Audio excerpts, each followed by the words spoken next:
Hello， 大家好啊！二樓要食神啊！今日我哋同大家整一個江西菜，有個粉絲心心念念嘅水烹蛋。跟我過嚟啊！我哋準備嘅係雞蛋啦，有8隻，少少葱同埋指天椒，仲有辣椒麵同埋呢個剁椒。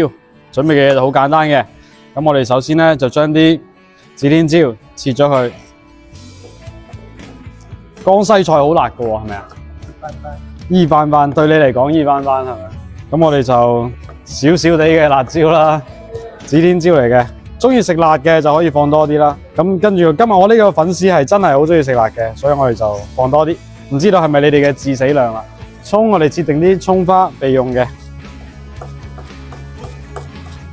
咁就開鑊啦。首先我哋放啲油先，喺個爐唔係好熱嘅時候，我哋放啲剁椒落去，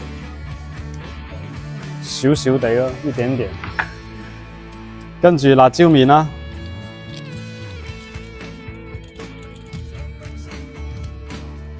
未夠就可以再放多一包，少少辣椒麵，2包啫，唔係好多。咁住而家可以開少少火，唔需要大火嘅，中火或者細火，慢慢將啲辣椒嘅味道出咗嚟，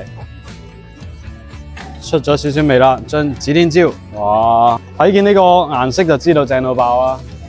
好啦，啲油開始滾啦，我哋就擰細個火或者關咗佢，等佢啲餘溫將啲辣椒麵嘅味啊、辣椒嘅香味逼出嚟。喺呢個時候咧，我哋可以打定一啲雞蛋。打蛋嘅時候咧，我哋可以放少少油，滴咁多得，等佢容易啲打散嘅。咁呢度係8隻雞蛋。好，嗰啲辣椒亦都出晒味啦。咁我哋可以將凍水先放咗落去先。唔使開火，跟住我哋一路倒啲蛋液落去，一路撩住，一定要放凍水喎，如果唔係變咗蛋花湯啊！調味我哋放少少生抽，呢度嘅量應該係2羹，少少鹽嘅，鹽就適量啦。我覺得呢度就差唔多啦，咁啊放落去。一樣係撩勻，撩勻之後開翻個火，擰細火，有咁細得咁細，吸翻個蓋。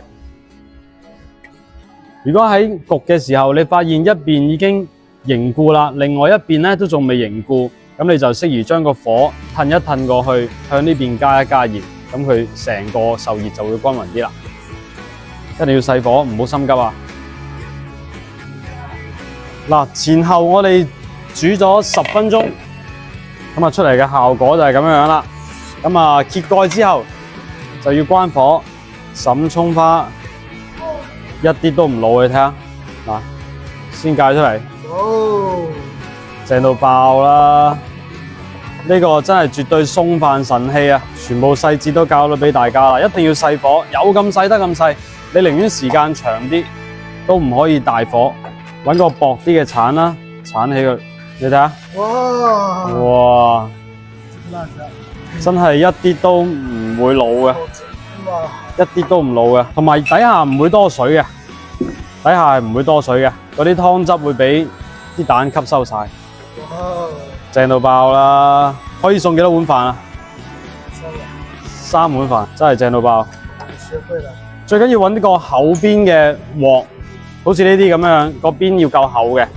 普通嘅中餐鑊嗰邊會薄啲，咁你就要控制翻個時間啦，同埋嗰個火苗嘅位置啦，你要調一調，記得。好，睇得到嘛？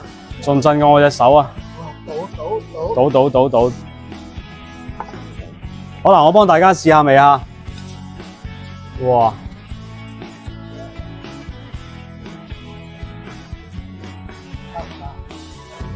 邊個話江西菜辣㗎？佢講得啱，真係好辣。但係好香嘅，好滑。唔中意食辣嘅咪放少啲咯。但係我呢個廣州人都覺得接受得到，咁你都可以試下。可以送攝影師話3碗飯，我覺得5碗飯差唔多。好啦，下次視頻見。有咩嘢喺評論區度見喎，拜拜。